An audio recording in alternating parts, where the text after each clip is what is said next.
Coaches Association, some 13 or 14,000 strong, especially after nothing last year. It was all online and Zoom, but they're all having the time of their lives in San Antonio at the Coaches Convention. And we're joined by Midway football coach Shane Anderson on SicEm365 Radio. What's it like to just get that back and see everybody, even though it's just been a day or two?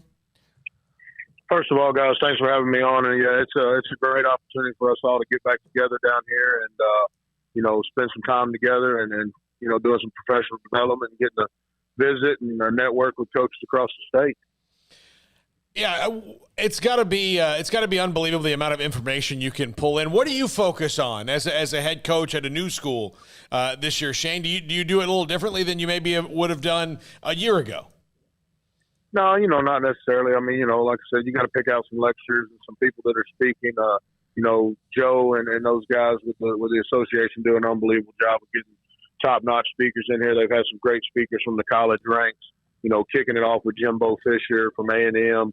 Yesterday, and then a lot of state championship guys getting to speak, and then you run into people. My defensive staff met with Phil Bennett this morning and spent some time with him before he went on stage and spoke, and trying to get some things from him, and just try to pick everybody's brain and get as much information as you can. That if you can find one or two things that may help your program, then it's a win.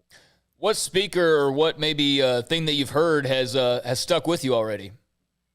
I think, listening to, those with Jimbo Fisher at A&M, like I said, he's one that stuck out. He kicked it off, what he's been able to do in a short amount of time there at A&M. Another one that really good is the young lady that's the superintendent at Granger. She spoke on, coaches and administrators working together for the kids. I thought that was a really neat deal that they put on this year. And then I'm always a big favorite of the Head Coaches Academy.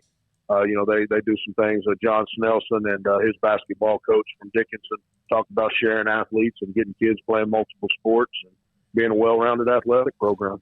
What is the number one topic? And did much of the homeschooling come into play at any of these discussions? No, not really. That's kind of over with as far as with the legislature and all that. They voted on it. It passed. But they put it in the superintendent and the school board, having local control. So it's up to the school district, which is not what we wanted, but, for as far as association goes, but, it's better than what it could have been. And so, that's kind of by the wayside. It was brought up in the regional meeting briefly, just thanking the coaches for their calls and then their outpouring to the legislature. So you kind of explain that you mentioned, I saw the picture. I think you're the one that sent the picture out of Phil Bennett. We had Joey McGuire on. He was honored, of course, over the weekend and what he means to Texas high school football. This is a massive gathering of coaches that normally get together. And Joey said, Shane, this is the largest contingent ever. Is that right? I believe so. That's what they told us in the regional meeting. I think that it's going to be somewhere in the 13,000 range. And I think that's first of all, it's a tribute to Joe Martin and Glenn West and our association and all the directors. But, it's just, I think it's a reflection of not getting being able to do this last year. And San Antonio is a great place to do it. It's a great venue.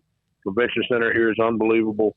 A lot of space, a lot of room, restaurants, different places to go, and so it's been a real fun time. I was able to hang out with Joe and those guys after the Hall of Honor deal the other night and spend some time with those guys. It was neat to see, Matt Rule come back for that. Yep. And got to hug his neck and talk to him briefly, and it was just a neat deal, man. You get to see guys from all over the place. Also you mentioned your guys got a chance to pick the brain of Phil Bennett. That could be dangerous too, right, Shane? That could be ain't no doubt. But with the style of offense we're going to try to play this year at Midway and Coach Allison's offense, he's got the keys to the car, and we're going to let him go as fast as he wants to go.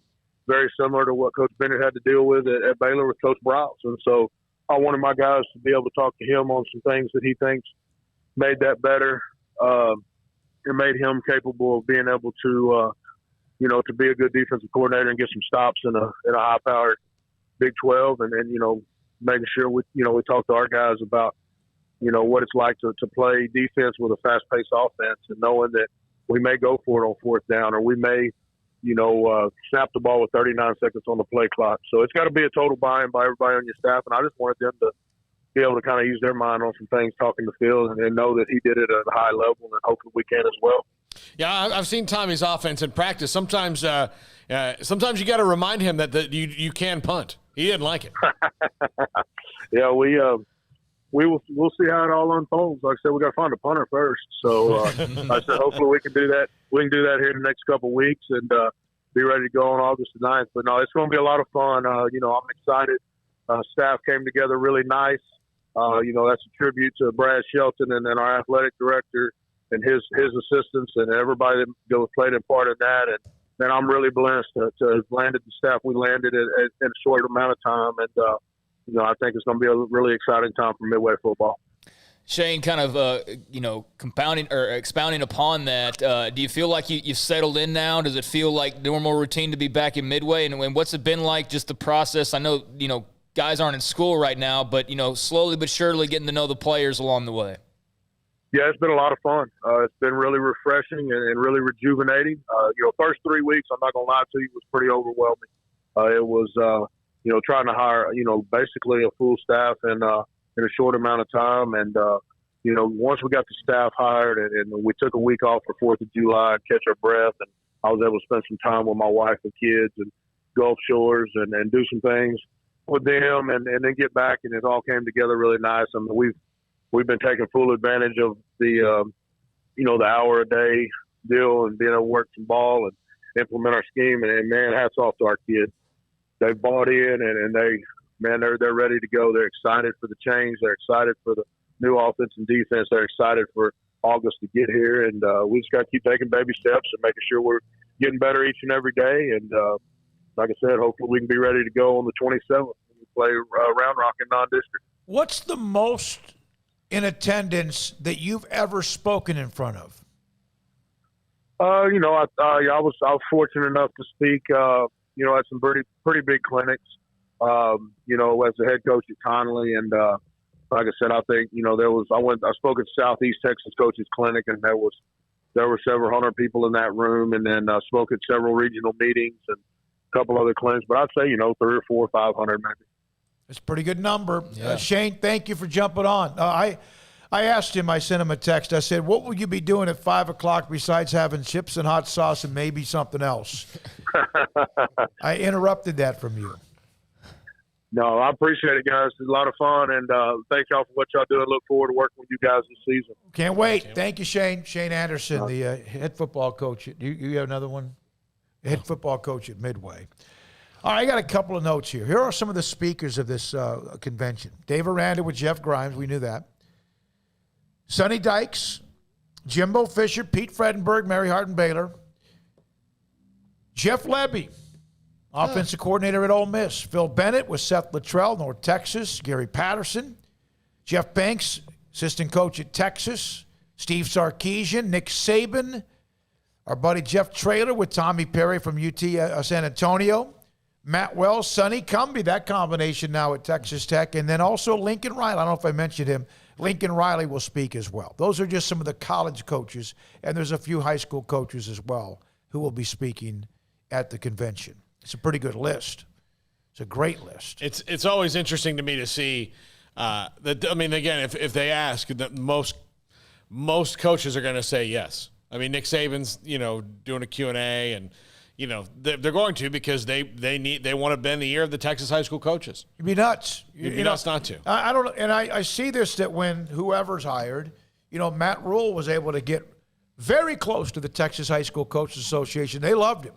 I remember Mac Brown was one that and why wouldn't you? I mean, it just makes sense that you'd get connected to them as soon as you can. Yeah, I don't know this for sure. I was going to ask Shane, but it doesn't matter. Who was the first person that really started talking about the phrase straight line recruiting? Because I want to say that it was Matt Rule, as far as I remember hearing that phrase. And I don't think that was never mentioned previously before Matt Rule, but that's the first time I heard it. Straight line recruiting, and I know that was something that immediately won him over with the Texas high school coaches, was talking about straight line recruiting, and then having Joey and Sean and Wetzel, all in that same group and pushing that as well.